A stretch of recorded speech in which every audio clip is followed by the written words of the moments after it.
News bulletin में आपका स्वागत है। आइए जानते हैं बिहार की 30 फटाफट बड़ी खबरों को। मैट्रिक परीक्षा में कुल 81.79% छात्र पास हुए। इस बार 2 छात्राओं ने स्टेट टॉपर बनकर पहला स्थान हासिल किया। टॉप 10 में कुल 139 छात्र शामिल रहे, जिनमें 47 लड़कियां टॉपर रहीं। पवन सिंह ने तलाक की मांग करते हुए कहा है कि अब साथ रहने का कोई चांस नहीं है। इस पर ज्योति ने प्रतिक्रिया देते हुए कहा कि वह दूसरों की बातों में आ गए हैं और अपनी खुशियां खुद खत्म कर रहे हैं।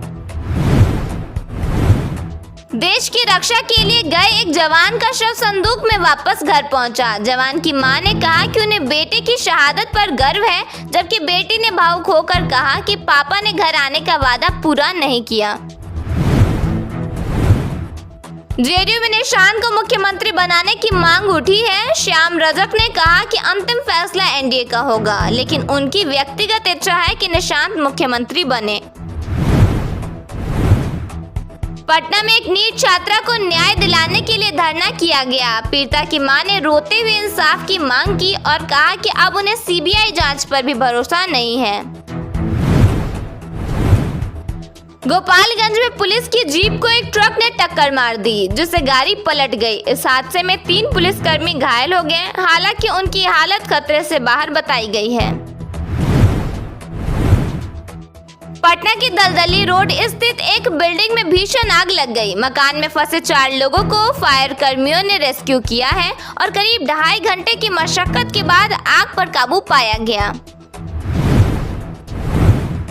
गैस सेल संकट को लेकर बक्सर के सांसद ने प्रधानमंत्री को पत्र लिखा है। उन्होंने वर्क फ्रॉम होम की मांग के साथ छात्रों के लिए ऑनलाइन क्लास शुरू करने का सुझाव दिया है। राज्यसभा चुनाव की वोटिंग के दौरान अनुपस्थित रहने वाले कांग्रेस विधायक सुरेंद्र कुशवाहा ने मंत्री अशोक चौधरी से उनके आवास पर मुलाकात की।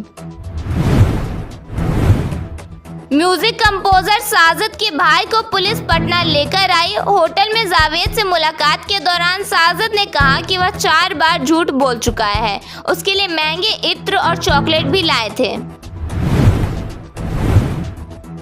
मोतिहारी में दिन दहाड़े चेन स्नैचिंग की घटना सामने आई, जहां बाइक सवार 2 बदमाश महिला के गले से चेन छीनकर फरार हो गए। यह पूरी वारदात सीसीटीवी में कैद हो गई। बक्सर सदर अस्पताल में एक डॉक्टर के साथ मारपीट की गई। परिजनों ने इलाज जल्दी कराने के लिए डॉक्टर की पिटाई की और बाद में सुरक्षा की मांग को लेकर सिविल सर्जन को आवेदन दिया गया। स्टेज पर पवन सिंह ने काजल रघवानी को गले लगाया, फूल देकर गाना गाया। सावर न गोर बारू हो, एक्ट्रेस ने कहा खेसारी ने धोखा दिया। आज बिहार के सभी जिलों में मौसम सामान्य बना रहेगा। एक बार फिर से अधिकतम तापमान में बढ़ोतरी देखने को मिलेगी, जिसके कारण गर्मी अधिक महसूस होगी। बिहार में उच्च शिक्षा को गांव-गांव तक पहुंचाने के लिए राज्य सरकार ने बड़ा कदम उठाया है। अब राज्य के 360 प्रखंडों में नए डिग्री कॉलेज खोले जाएंगे। इसको लेकर शिक्षा विभाग ने तैयारी शुरू कर दी है और कोशिश है कि इसी शैक्षणिक सत्र से इन कॉलेजों में पढ़ाई भी शुरू हो जाए।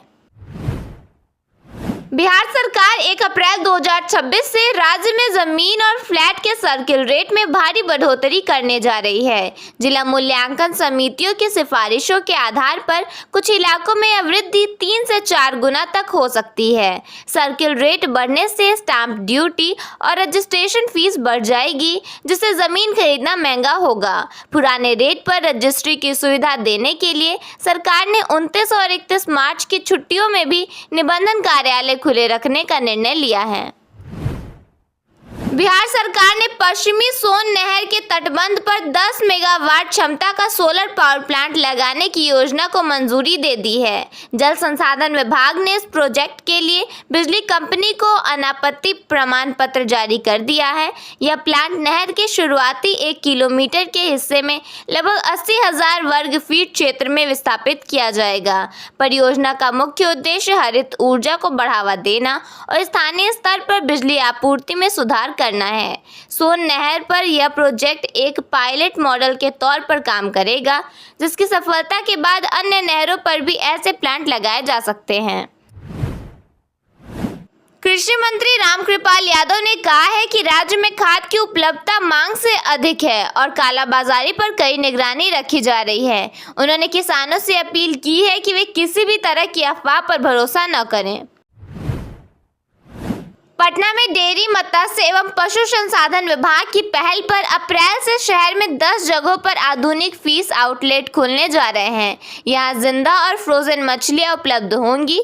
साथ ही मोबाइल ऐप और व्हाट्सएप के जरिए होम डिलीवरी की सुविधा भी मिलेगी। विभाग ने इसके लिए आवेदन मांगे हैं, जिस पर सरकार की ओर से भारी भरकम सब्सिडी भी दी जा रही है।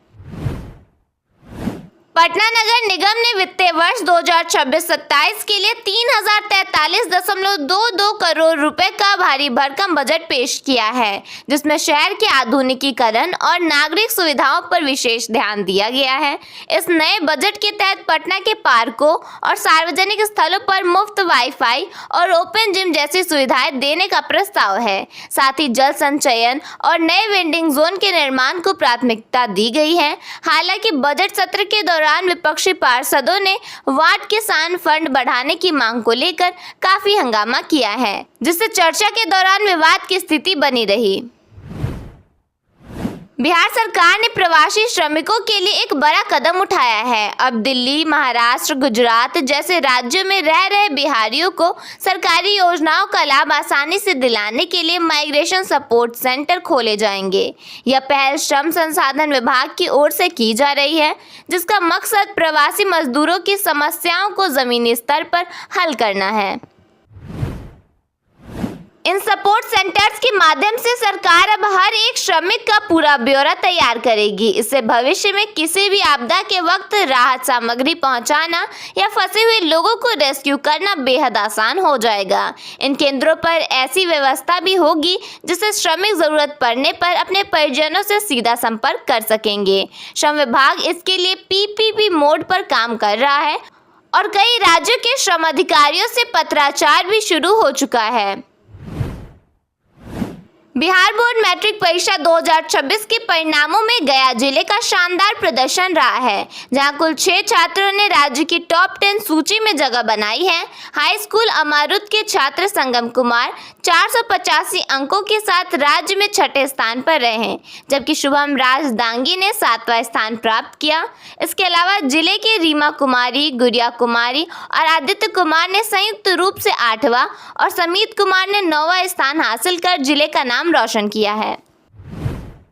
बिहार के 16 जिलों में मखाने की खेती को बढ़ावा देने के लिए विस्तार योजना लागू की गई है। इस योजना के तहत किसानों को मखाने की खेती और प्रसंस्करण के लिए इकाई लागत पर 75% तक का सरकारी अनुदान प्रदान किया जाएगा। पहले यह सुविधा केवल 10 जिलों तक सीमित थी, लेकिन अब इसमें मुजफ्फरपुर, समस्तीपुर और पूर्वी पश्चिमी चंपारण जैसे नए जिलों को भी शामिल किया गया है।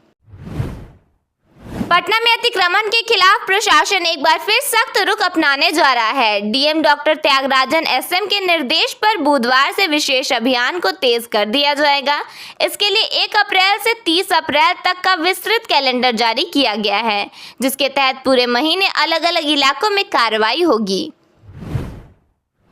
पटना में चल रही बड़ी विकास परियोजनाओं को लेकर मुख्यमंत्री नीतीश कुमार एक्शन मोड में नजर आए। उन्होंने बिहार गौरव पार्क, बास घाट, सौदागरी, पटना हाट और सैरगाह प्रोजेक्ट्स का निरीक्षण कर अधिकारियों को काम तेजी से और बेहतर क्वालिटी के साथ पूरा करने का निर्देश दिया।